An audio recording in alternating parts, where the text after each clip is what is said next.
Uh-oh, spaghetti-o. See that right there?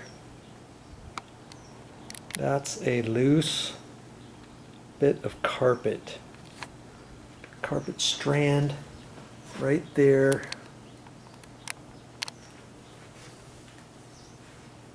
Let's see. Right there. See there? This is level loop carpet, and it's up, and you could cut that off, but then you're going to leave a little hole there. And if you leave that alone, somebody could snag that or jerk it out, and if they pull on that, it could zip like that, because this back of this carpet is called action back carpet, and this can get worse before it's going to get better. So I would not recommend that. I'm going to show you a trick on how to repair that nice and quick. And I was supposed to start working on a toilet, but I'm going to also work on something else at the same time, and it happens to do with this ceiling fan right here. And I'm going to shut that off. And see this right here? That's part of the trim edge of here. You see these blades? See the nice little rope trim on here? And when something gets loose on here, where is that piece? There it is. See there? There's a piece that's loose right there. And the other piece came off right there. Somebody just started jerking on that, and yeah, you could cut that off, but then the top gets loose. See there?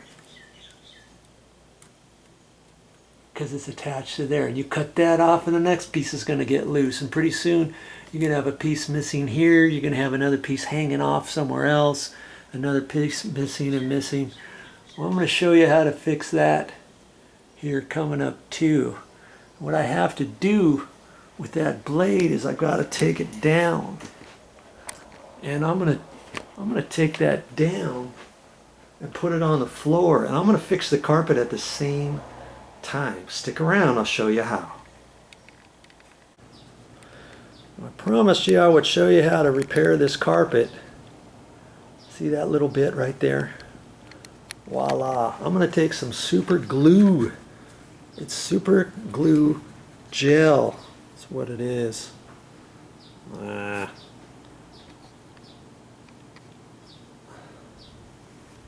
This is Ultra Gel Super Glue. That's what it's called. Okay. And I'm going to take that right there, and all I'm going to do is gently put some gel right in there. Pack it in. And I've got to take this and kind of fit it back down in there how it was before.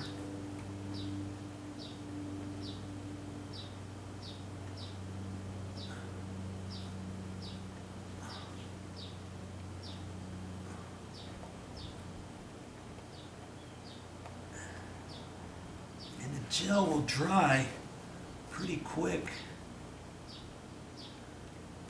Feel it stiffening up already. It's not going to look perfect, but you're never going to know where that is with a trained eye when you're walking around on your carpet. Okay? Look, that's it. I fixed it, and you can too with the super glue. This was Loctite Ultra Gel Control, and it's fixed. Right there.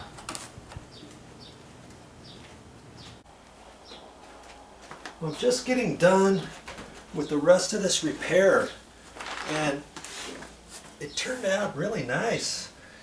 Now I'm done with the Super Glue Control Ultra Gel, and I think here's the key.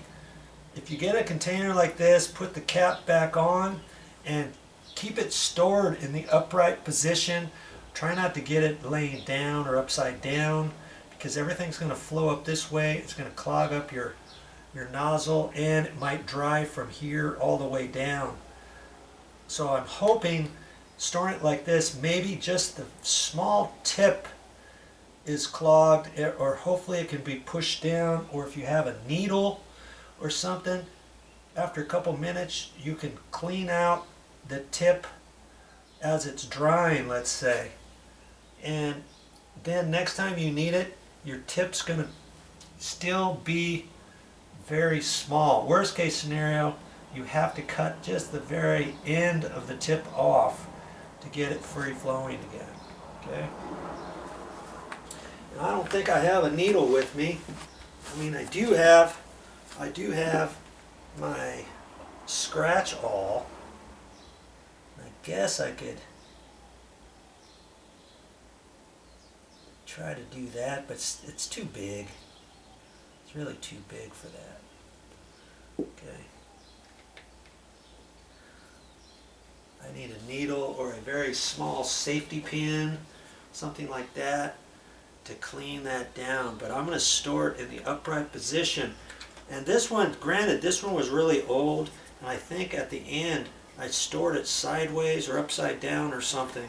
That's why the whole arm of it, the whole nozzle was dry. Okay. All right, now all I have to do with that is put it back up, take a quick look at it. Everything looks pretty good. If anything, there's just one little spot over on the arm that I could hit, and it really looks to be in pretty good shape. Okay, so I can go ahead and put that back up now, and it's fixed. Okay, be mindful of these little rope trim on the sides, because even though this ceiling fan blade is 10 years old, I can make it last a while longer by just being careful with it and fixing anything when it gets loose. Okay, there's a tip for you.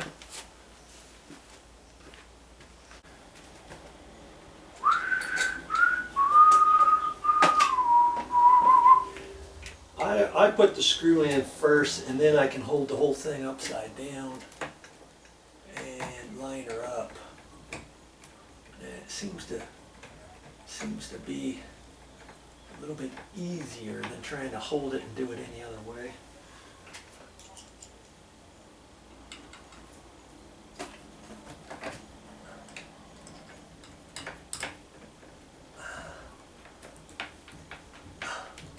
Make sure you get them snug.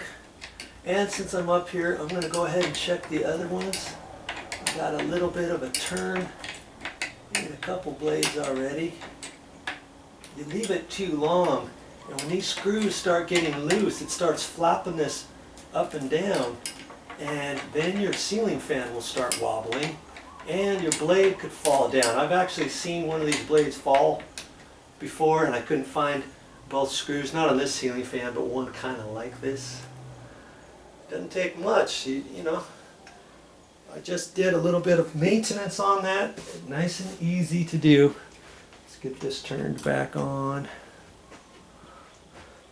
Before, when I came in this room, I had it on just like this, and I could see the rope trim that was loose just dangling with it going this fast.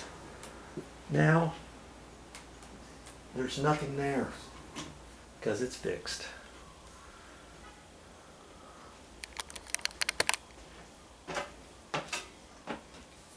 Well, that's all I got for this time, but I'll be back with more videos.